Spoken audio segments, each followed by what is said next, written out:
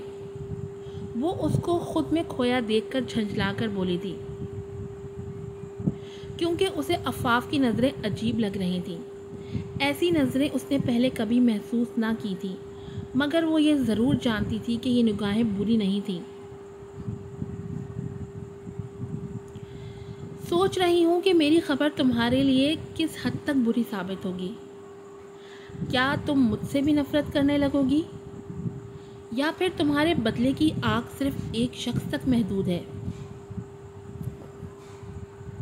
اس کی بات سن کر یمامہ چوکنا ہوئی تھی اور 2 قدم پیچھے لیے تھے۔ کون ہیں آپ اور کیا جانتی ہیں آپ میرے بارے میں؟ کس نے بھیجا ہے آپ کو؟ وہ مشکوک انداز میں اسے دیکھتی ہوئی بولی تھی۔ اس کا اچانک ایسے یوں اپنے سے پوچھ تاچھ کرتے دیکھ عفاف کے چہرے پر مسکراہٹ آئی تھی اور وہ سنجیدگی سے اسے دیکھتے ہوئے کھڑی ہوئی اور اس کے مد مقابل آئی تھی۔ میں تم سے جھوٹ نہیں بولوں گی۔ میں چاہتی ہوں کہ اب جو میں کہنے جا رہی ہوں اس کے بعد تم شاید مجھ سے نفرت کرنے لگو، مگر میں تم سے سچائی نہیں چھپانا چاہتی اور میرا مقصد برا بھی نہیں ہے، بس میں ازالہ کرنا چاہتی ہوں۔ مگر میں یہ بھی جانتی ہوں کہ میرے کسی بھی عمل سے تمہارے سالوں کے غم کا ازالہ نہیں ہو سکتا۔ میں چاہے جو مرضی کر لوں، مگر تمہیں وہ زندگی، تمہارا بچپن نہیں لوٹا سکتی جس کو لا حاصل تمناؤں میں تم نے اسے گزارا ہے۔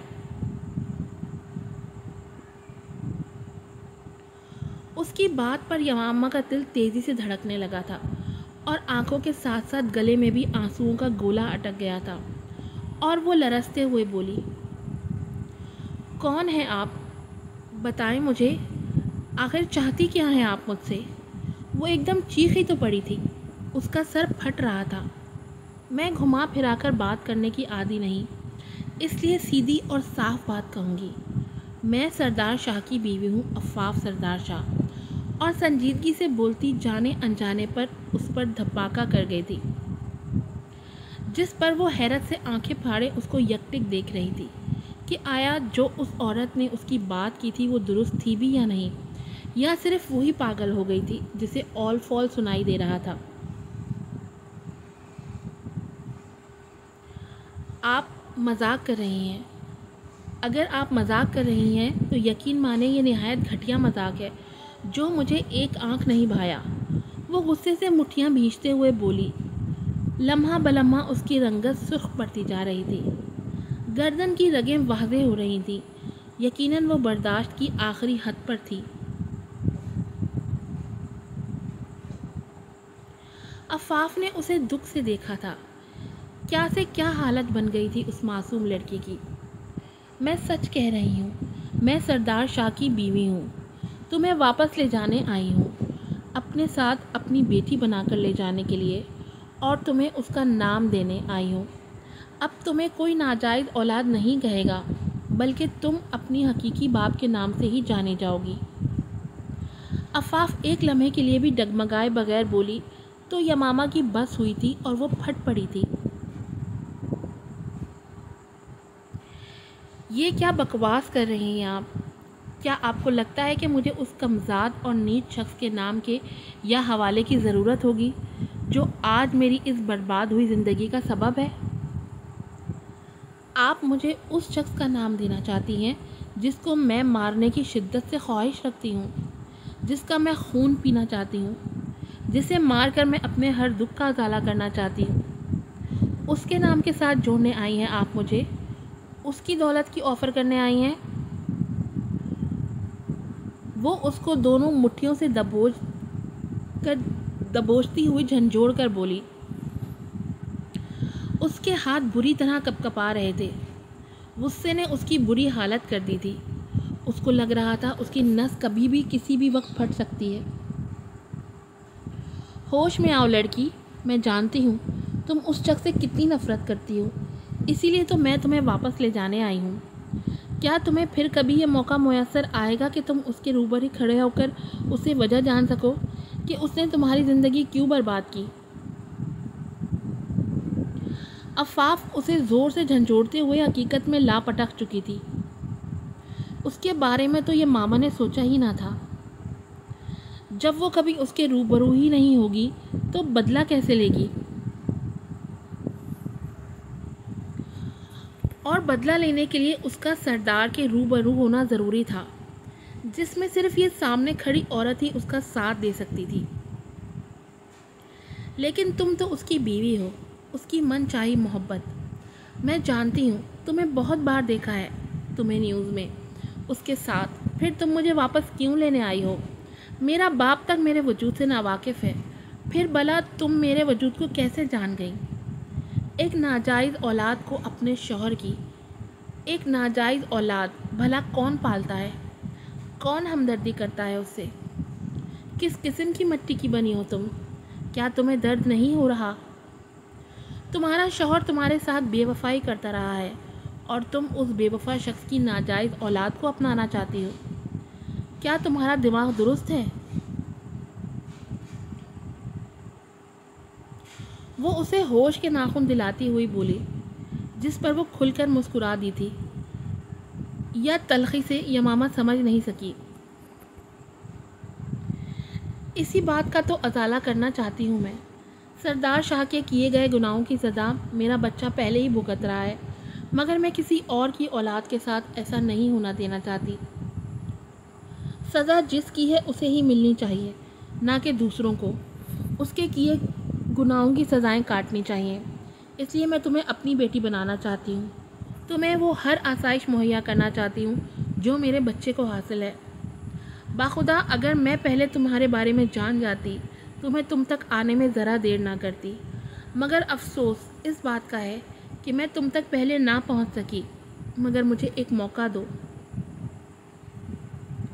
میں تمہیں اپنی ممتا کی چھاؤں میں چھپا کر رکھوں گی، تمہیں اپنے بچے سے الگ نہیں سمجھوں گی، اور اس گھر میں تمہیں تمہارا مقام دلاؤں گی۔ یہ وعدہ ہے میرا، اور عفاف سیال کبھی اپنے وعدے سے نہیں مکرتی۔ اس کے کہی بات میں اتنا دم تو ضرور تھا کہ یمامہ کو اس پر یقین کرنا ہی پڑا۔ اس کی تو کبھی سگی ماں نے اسے پیار سے دیکھا تک نہ تھا، اور سامنے کھڑی عورت اسے اپنی ممتا کی چھاؤں میں چھپانا چاہتی تھی۔ کیا خدا اس پر مہربان ہو چکا تھا؟ کیا اس کی زندگی میں بھی خوشیوں کی آمد تھی؟ مگر کیا وہ اس کے ساتھ جانے کے لیے خود کو راضی کر پائے گی؟ وہ سوچ کر رہ گئی۔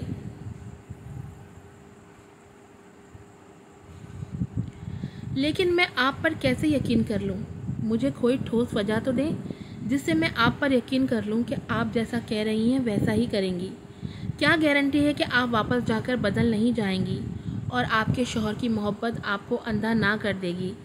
اور کیا گارنٹی ہے کہ آپ مجھے میرا انتقام لینے سے نہیں روکیں گی؟ وہ عفاف کو جانچتی نظروں سے دیکھتی ہوئی بولی، یہ اس کی زندگی کا سودا تھا، آخر پل میں کیسے کر لیتی، اسے ضمانت بھی تو چاہیے تھی۔ سردار ایک ایسا انا پرست شخص ہے جو جھکنا نہیں جانتا۔ سالوں پہلے اس نے مجھے گھر سے بے دخل کر دیا تھا اپنی ماں کے لیے، مگر پھر جب حقیقت اس پر واضح ہوئی تو وہ مجھے واپس لے آیا تھا، منا کر، مجھ سے معافی مانگ کر۔ میں سمجھی وہ سدھر گیا ہے، مگر میں غلط تھی۔ اس کی انا، اس کا غرور ہمارے بیٹے کی ہستی بستی زندگی کو نگل گیا، اور یہ چیز مجھے جیتے جی مار دیتی ہے کہ ہمارے بیٹے یارم، مطلب تمہارا سوتیلا بھائی، اس کی زندگی برباد کرنے والا، اسے بات بات پر شے دینے والا شخص کوئی اور نہیں بلکہ اس کا اپنا باپ سردار ہے، جس نے اسے اپنی راہ پر ہی لگا لیا، جس کی وجہ سے میرا بیٹا آج اپنی ٹانگوں پر چل نہیں سکتا، جس کی وجہ سے اس کی محبت اس سے روٹھ چکی ہے، جسے میں ڈھونڈ رہی تھی، اور اسے ڈھونڈتے ڈھونڈتے مجھے تم مل گئی۔ بہت چاہتی مجھے ایک بیٹی کی جو مجھے تم میں نظر آئی ہے۔ اب پلیز میرے ساتھ جانے سے انکار مت کرنا۔ ایک نہیں کئی وجہ دے دی ہیں اب تو میں نے تمہیں۔ عفاف اس کا ہاتھ تھامتے بولی تو وہ نم آنکھوں سے ہوش میں آئی۔ اس کی آپ پیتی سن کر یہ عورت کیسے آخر اتنا سب کچھ سہنے کے بعد بھی مضبوط کھڑی تھی، چٹان کی طرح، اور اب اس کی زندگی میں فرشتے کی طرح آئی تھی۔ وہ سوچ کر رہ گئی۔ وہ گرویدہ ہو گئی تھی سامنے کھڑی عورت کی۔ دل اس کی طرف جھکا جا رہا تھا یمامہ کا۔ عفاف اسے خاموش دیکھ کر فوراً بولی، اگر اب بھی تمہیں مجھ پر یقین نہیں تو میں سردار مینشن جہاں ہم سب رہتے ہیں وہ میرے نام ہے، میں اسے تمہارے نام کرنے کے لیے تیار ہوں، اور کوئی وجہ چاہیے تو بتاؤ مجھے۔ اس کی بات پر وہ ششدر ہی تو رہ گئی تھی۔ آج کی ایپیسوڈ یہیں پر ختم ہوتی ہے۔ امید ہے کہ آپ کو پسند آئی ہوگی۔ میری آپ سے ریکویسٹ ہے کہ پلیز اپنے ریویوز کا اظہار کیا کریں۔ ویسے ہی میں اتنی زیادہ ڈیموٹیویٹ ہوں کہ میرا ایپیسوڈز بنانے کا دل ہی نہیں کرتا۔ آپ لوگ اچھے اچھے ریویوز دیں گے، مجھے موٹیویٹ کریں گے تو شاید میں جلدی جلدی ایپیسوڈز بنا سکیں۔ تو مجھے ڈھیر ساری موٹیویشن دیں اور اچھے اچھے ریویوز کریں، ویڈیوز کو شیئر کریں اور چینل کو سبسکرائب کریں۔ مجھے دعاؤں میں یاد رکھیے گا۔ پھر ملوں گی آپ سے ایک نئی ایپیسوڈ کے ساتھ۔ السلام علیکم۔